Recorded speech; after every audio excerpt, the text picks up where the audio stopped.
我与女友的订婚宴当天，他接了一个电话，就再没回来。晚上，我看到她的男闺蜜发了一条朋友圈：人生有你真好。再一次为了男闺蜜，她抛弃了我，但我决定不再惯着她。后来她跪着求我原谅，对不起，晚了。亲情长相守，真情在人间。大家好，我是秋兰，欢迎观看《真情人间》。订婚宴当天，郑彤一边让化妆师给她化妆，一边接着电话。我以为是工作上的事，还笑着劝她不用管，失业了我来养她。没想到她粗暴地推开化妆师的手，说道：明楼，凌峰那边有急事，我过去处理下。今天你还过去？我看着穿着喜服的她，觉得不可思议。没想到她直接脱掉了衣服，拿起一件便服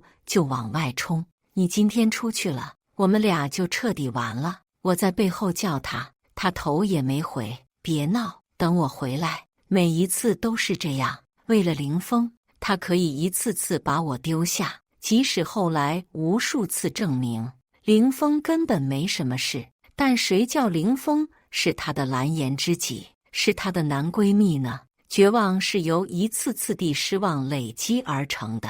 她的电话一直打不通，预定的开席时间早就过了。父母为了维护我的体面，不停跟人道歉。两鬓花白的老人，一辈子没怎么跟人低过头。时间来到下午2点，有人已经准备离场，一些孩子饿得哭闹起来。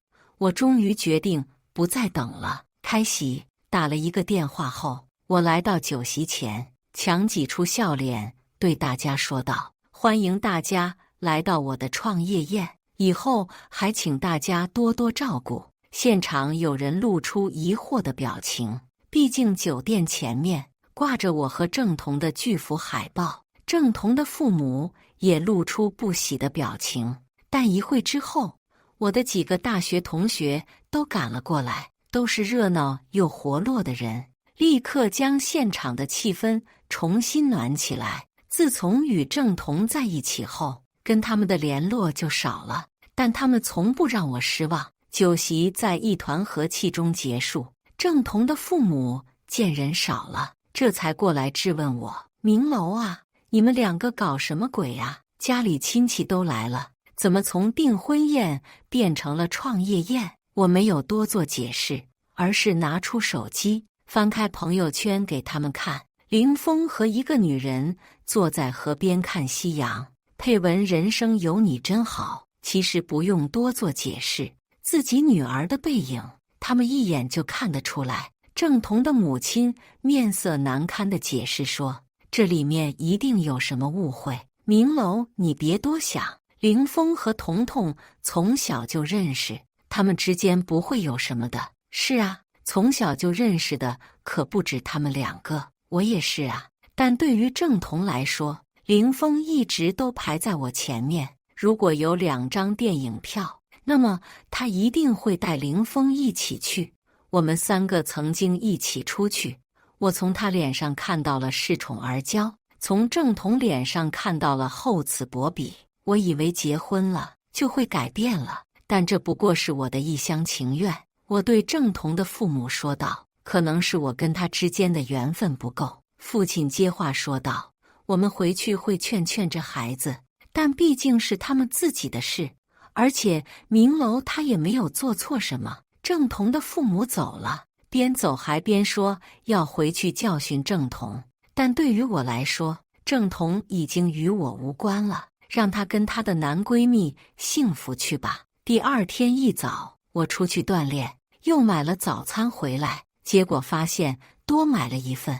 有些习惯可能一时之间没那么快改变。父母看到我带回来的韭菜包子，知道我不喜欢吃，每次都是买给郑彤的，没有说什么，夹到了妹妹的碗里。她嘟囔了一句：我也不喜欢吃。父亲有些小心翼翼地问我：昨天你说创业宴，后来我看来的几个年轻人也提到了，是真的打算去做吗？我点点头说道：是的，打算跟几个同学做 AI 这一块。AI 是什么东西？父母一脸迷惑。一旁的小妹解释道：就是人工智能机器人，特别厉害，特别火。父母还是不知道什么意思，但看小妹说的这么起劲，就认为是很有前途的事了，放心下来。吃完饭后，我收拾了一下房间，将一堆的考公考编书籍给装了起来。以前跟郑彤在一起，他希望我们生活可以稳定点，所以一直督促我考试。那些找我创业的同学也被他过滤掉了。如今跟他分开，我突然觉得自己的世界好像又变得宽广起来。给同学打了电话，几个人说走就走。下午的飞机直飞杭州，准备在那边大干一场。飞机落下后，有几个未接电话和信息。小妹问：哥，你到了没有？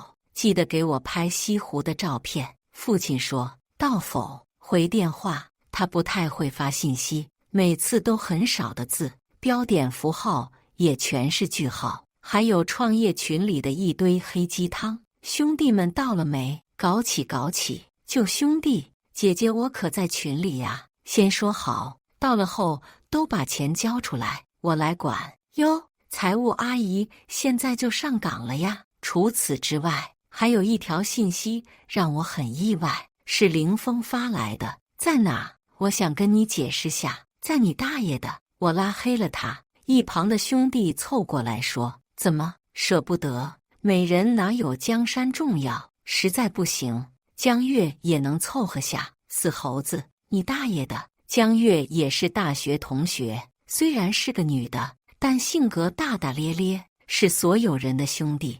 大家中午在西湖边吃了顿饭，用江月的话来说，就是多看景，多吃饭，少吃菜，苦日子要来了。吃完饭后，江月带着我们去找好的工作室，就是郊区的一栋老房子，在3楼，没有电梯，众人叫苦不迭。江大姐，你也不用这么省吧？这条件比学校寝室还差呀。是啊，江大姐，吃好睡好才能干好活呀。你这比周扒皮还抠啊。江月却一挥笔记本说道：这地方有什么不好的？有电有网有厨房，关键还便宜，以后花钱的地方多着。电脑、服务器、电费、水费，我觉得房间都不用这么多。你们几个男生一间，我一个人一间，又可以省一笔。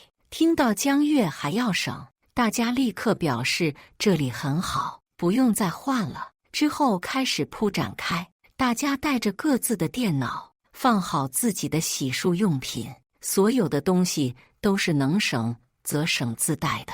江月出去买菜，我们打开电脑，有兄弟建议来一盘，立刻引起大家的欢呼，因为我们都知道，等到江月回来就要开始搬砖了。我打开电脑，习惯性地登上微信，一个头像跳跃了几下，是郑彤，头像还是我和他的合照。其实这张照片是我截图的，照片的另一侧是林峰。以前不管我们去哪，他都要跟着。郑彤在微信里说：你到底怎么想的？我说了，等我回来再说。你这样的处理方式成熟吗？林峰跟我说了，他要跟你解释，你却拉黑了他，别这么孩子气好吧？明楼，我再给你次机会，你别再跟我闹了。我关掉了微信，进入游戏，嘎嘎乱杀。兄弟们都问我是受啥刺激了，我说情场失意，侠骨得意。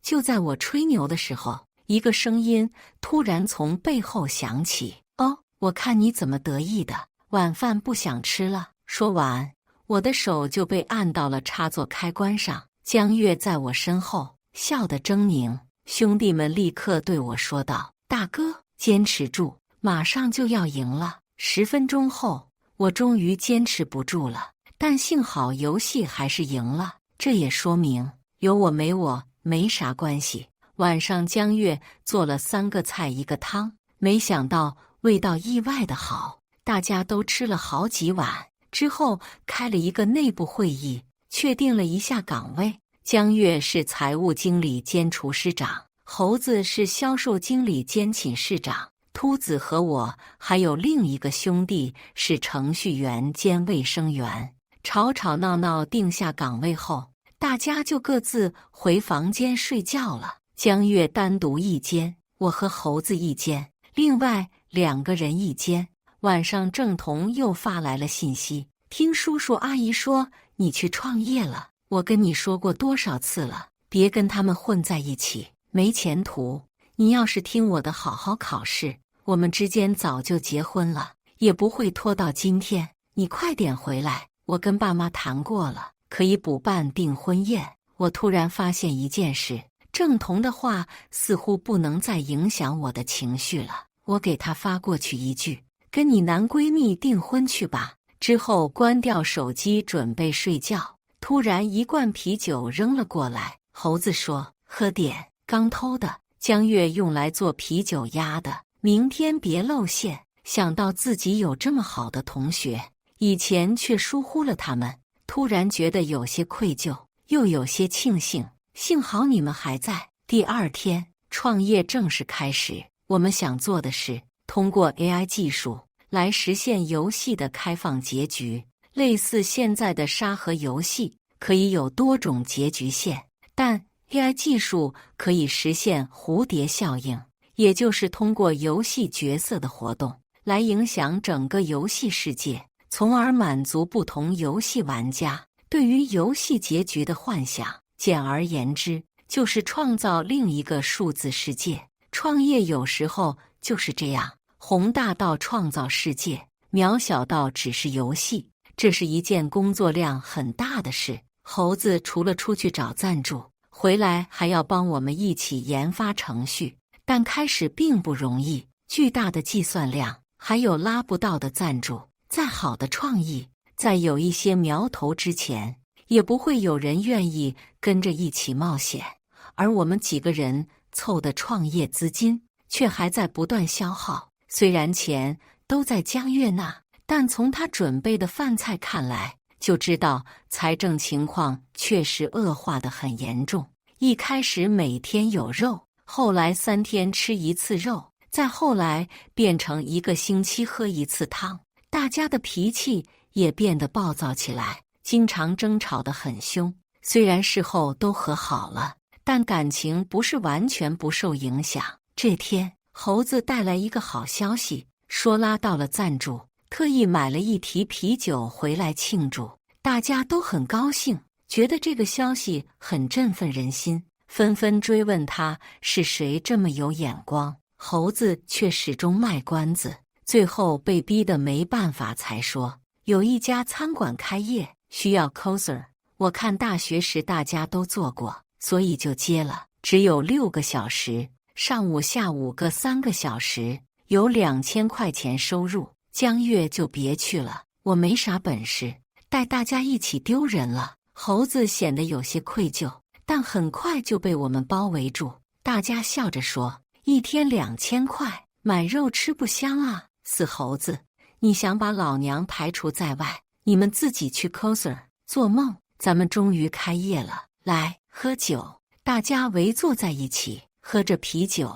江月切了1盘西红柿，又买了1点花生米。虽然表面都很高兴，但理想和现实的差距还是实实在在给了我们一记重击。我看到猴子偷偷抹了一把眼泪，又生怕被人发现。突然门铃响了，江月立刻叫大家安静，以为是我们太吵，影响到了邻居。他去开门，开了门后却愣在了当场。一个声音说道，我来找明楼，他在吗？房间很安静，所以我轻易就分辨出那是郑彤的声音。我走到门口，看着他，许久没见，他还是那样干练骄傲。我想我的样子应该不太好，酒水弄湿了衬衫，胡须有几天没刮。郑彤看了一眼屋内，皱了一下眉头，对我说道，我们出去聊聊吧。我点点头，回头对江月说道，看着他们，别把花生米吃完了，我一会回来。我想让他们，也让郑彤知道，这不会是太长时间的见面。我们走到一处公园，傍晚的余晖映照在池塘里，波光粼粼。偶有跑步的少年急速地超过我们，我尚未开口问他什么事，郑彤却突然一把抱住我，眼泪连连。我一时之间不知道该推开他还是怎么办。以前他犯了什么错，只要一抱我，在我耳边撒点娇就能解决问题，但这一次不行。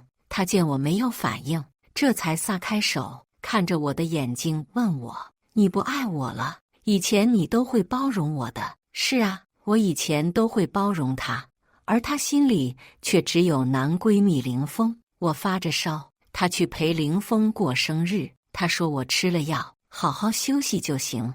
而凌风的生日一年只有一次，他要我乖乖在家等他。他说会给我带生日蛋糕吃，但他一夜未归。这一次，连我们的订婚宴他都缺席，这让我无法原谅。我推开他，对他说道：我原谅你太多次了，但你从来没有珍惜过。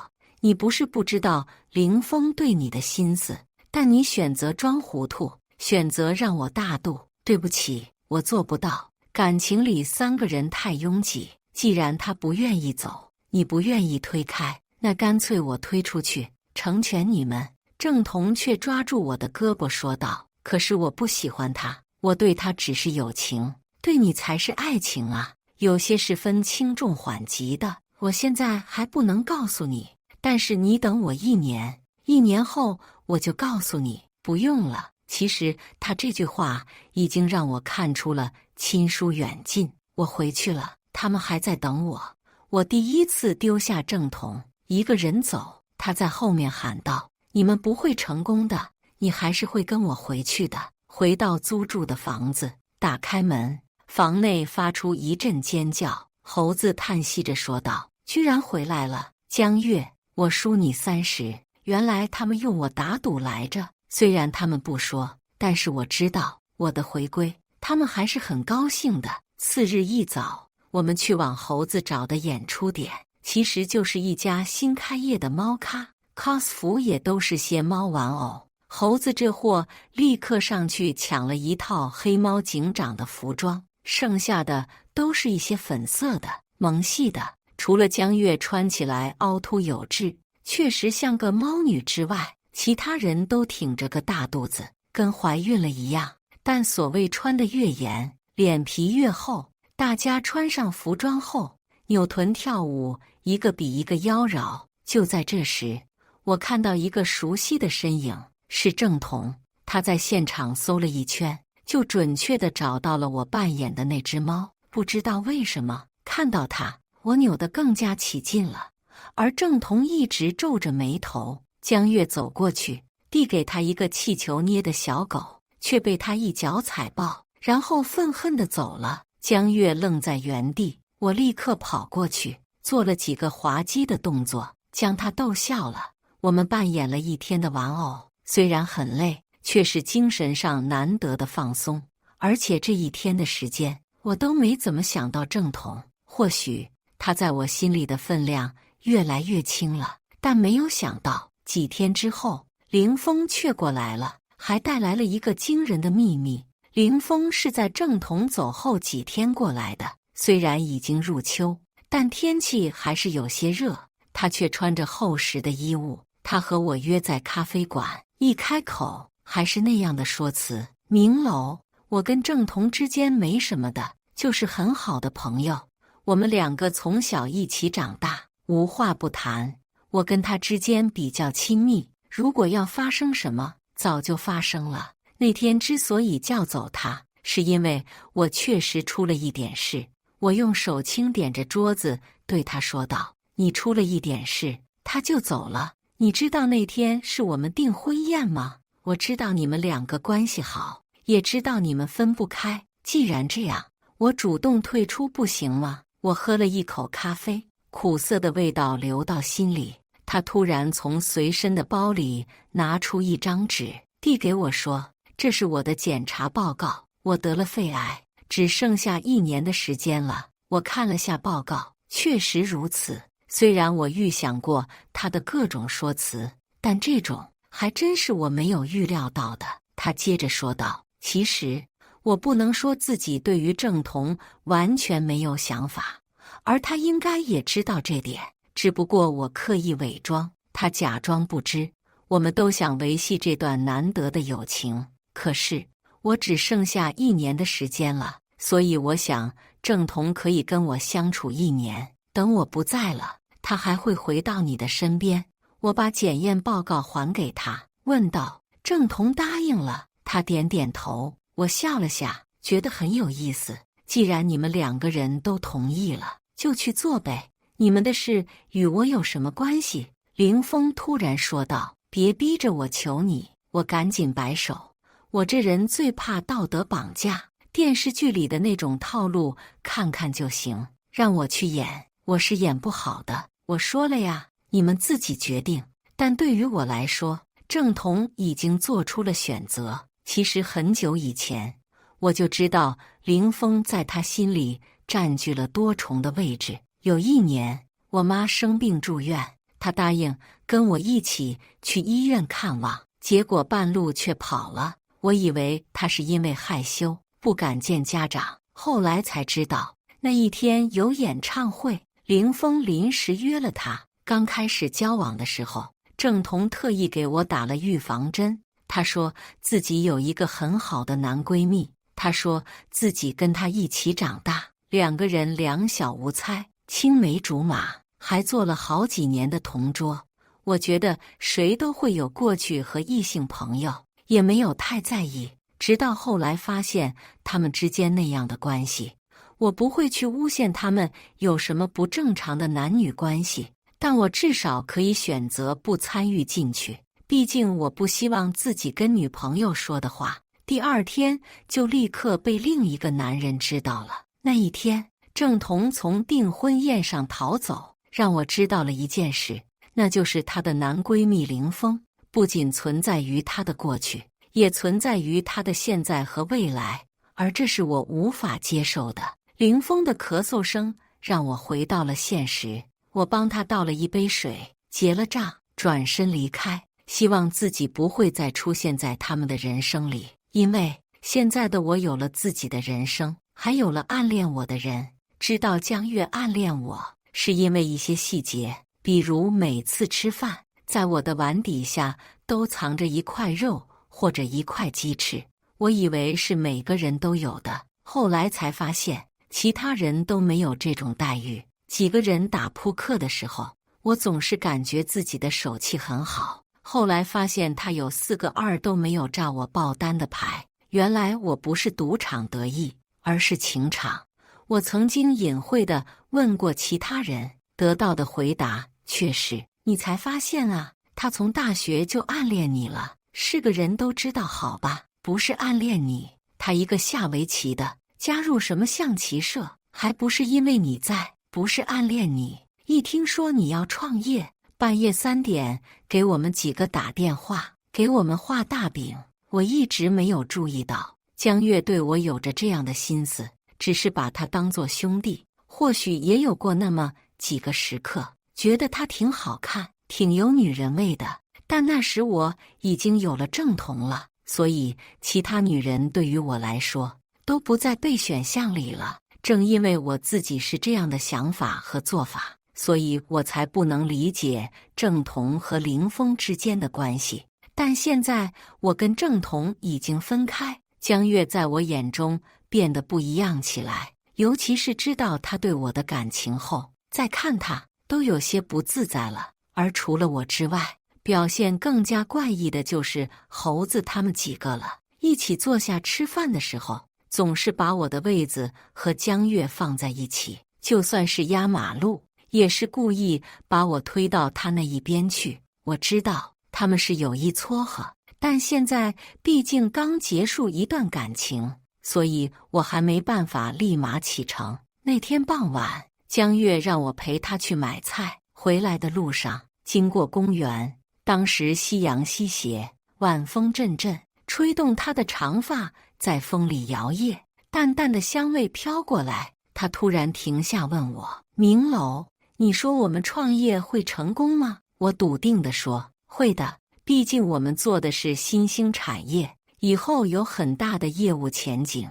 但江月似乎并不想在这个问题上多说。他问我：那成功后你打算做什么？去哪里？这个问题我还没有想过。正当我要畅想未来的时候，与他视线相撞，突然醒悟，他问的是什么？我看着他，认真地说道：其实我还没有想得那么远，无论是工作还是感情，再出发似乎都是困难重重，但幸好我身边有你们支持我。江月大咧咧地笑了，哈哈，我就随便问下，我们快点回去吧，他们肯定都等着急了。其实如果你创业遇到问题的话，或许我家也能帮点忙，不过也许用不着，有咱们几个，啥事做不成。说完，江月扛起大米就快步走了起来。他从来不娇气，永远是一副乐天派的样子。我想起来猴子说的，谁要是娶了她，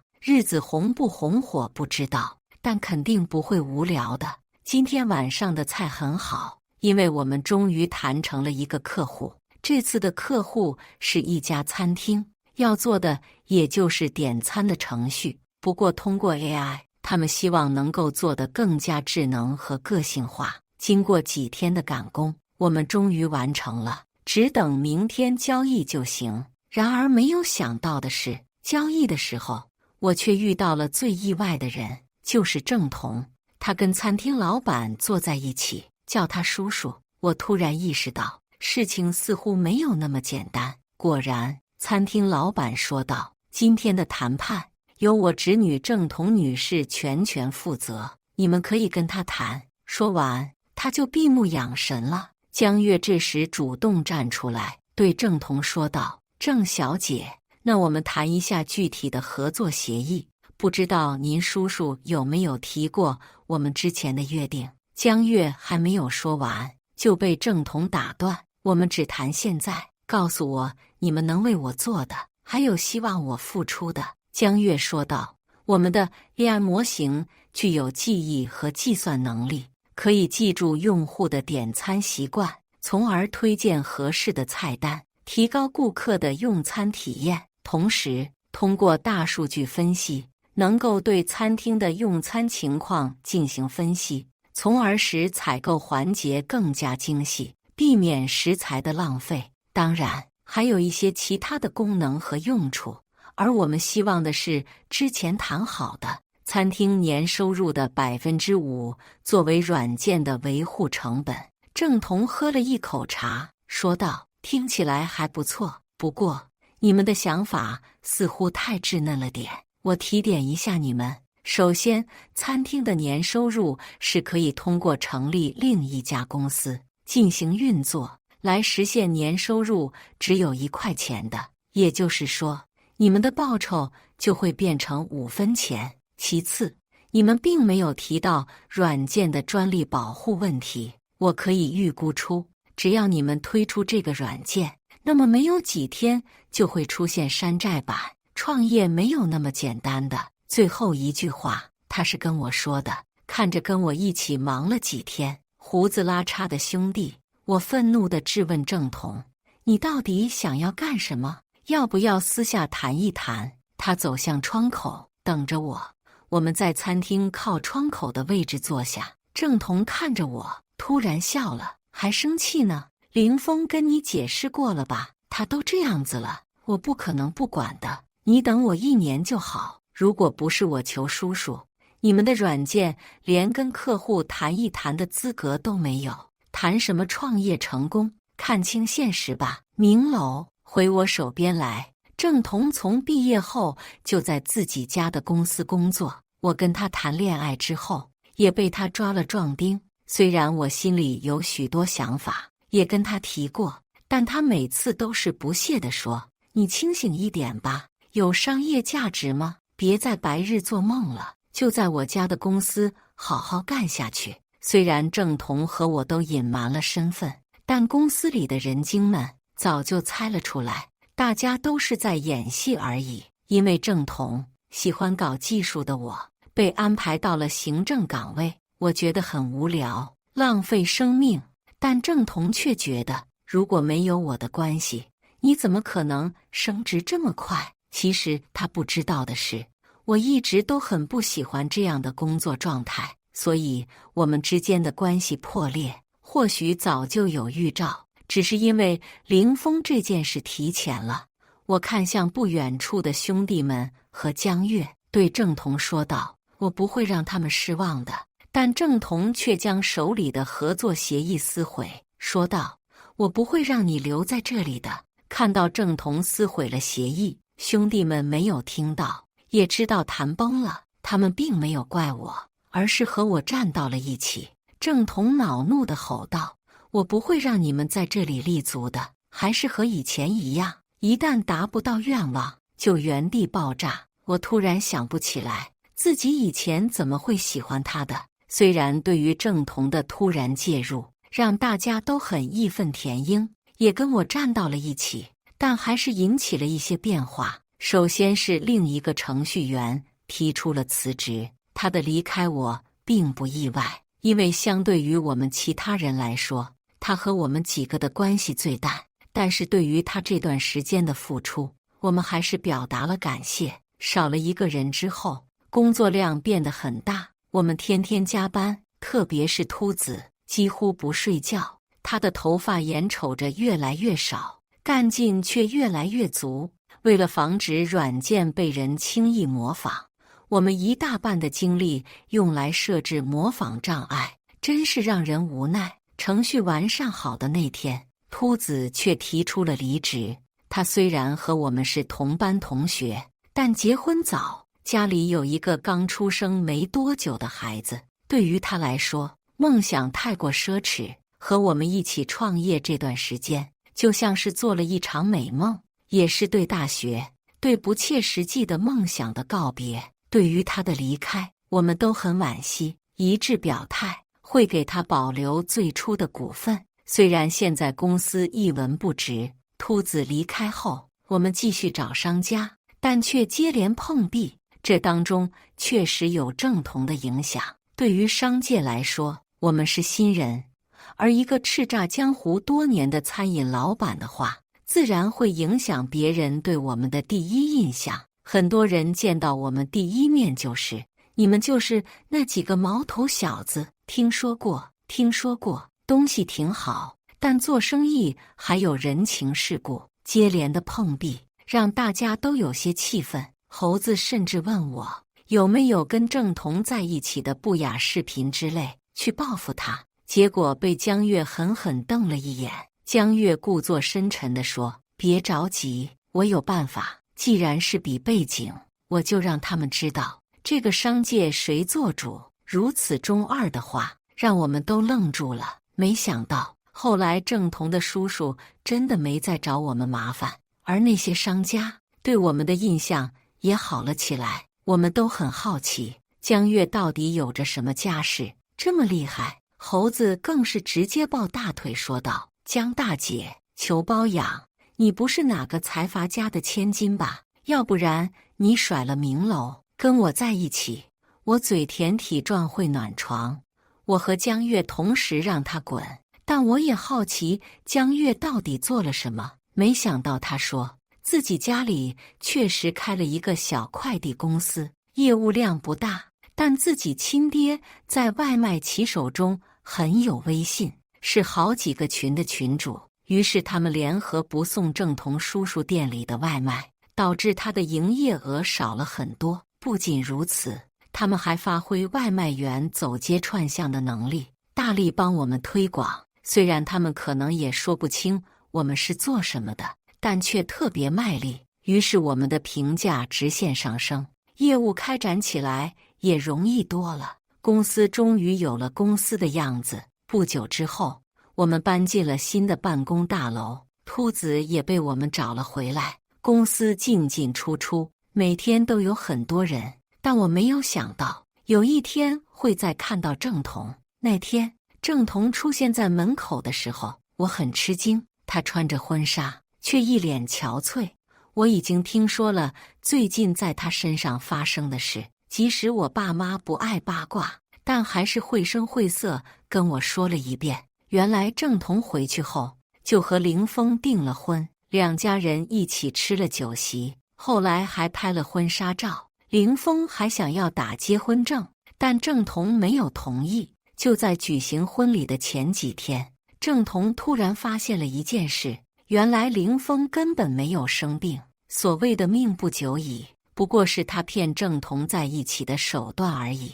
察觉被骗婚的郑彤，于是想要反悔，但家人却不答应，毕竟订婚宴也办了，现在反悔太丢人，而且已经有过我上次的事，这次再逃婚，她可能再也嫁不出去了。后来不知道怎么劝好了她，于是婚礼准备继续开始，时间就是今天，但现在她却出现在我的面前。郑彤单膝下跪，拿出一枚戒指，居然向我求婚了。我没有惊喜的感觉，只觉得荒唐和可笑。就在这时，从隔壁办公室传来一声惊喜的叫声，是江月的声音：明楼，你准备在哪给我办订婚宴？由于我们这个公司的特殊，所以没有那么严肃，每天大家都咋咋呼呼的。江月并没有看到郑彤过来，所以直接喊了出来，推开门才看见了他。他匆忙想要关门，却被我一把拉了出来。跟你介绍下，这是我的未婚妻江月，你们之前见过。郑彤，我们早就不可能了，从你逃婚那天就不可能了。但郑彤似乎很不理解，他去拉我的手。为什么？我满足一个快死之人的心愿有什么错？至少一开始我不知道他是骗我的。我有一个关系很好的异性朋友，有什么错？友情爱情不能兼容吗？我摇了摇头，你还是不明白，爱情是一条单行道，是排他的。这不是说有了爱情我们就不要友情了，而是让爱的人安心，本来就是很重要的功课。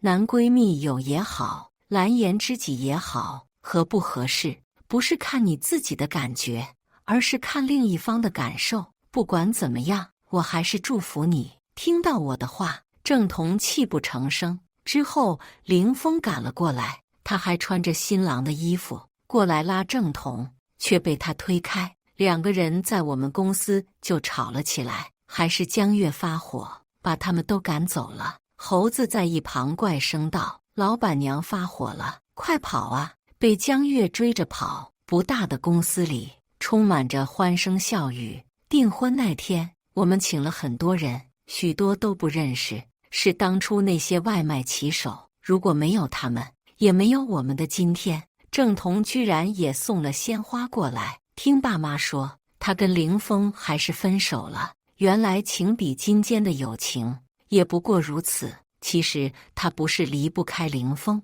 只是喜欢在两个人之间反复横跳。我看着跟猴子他们拼酒的江月，虽然他也有朋友，但我从不用担心，因为我们的生活联系得如此紧密，以后也会越来越紧。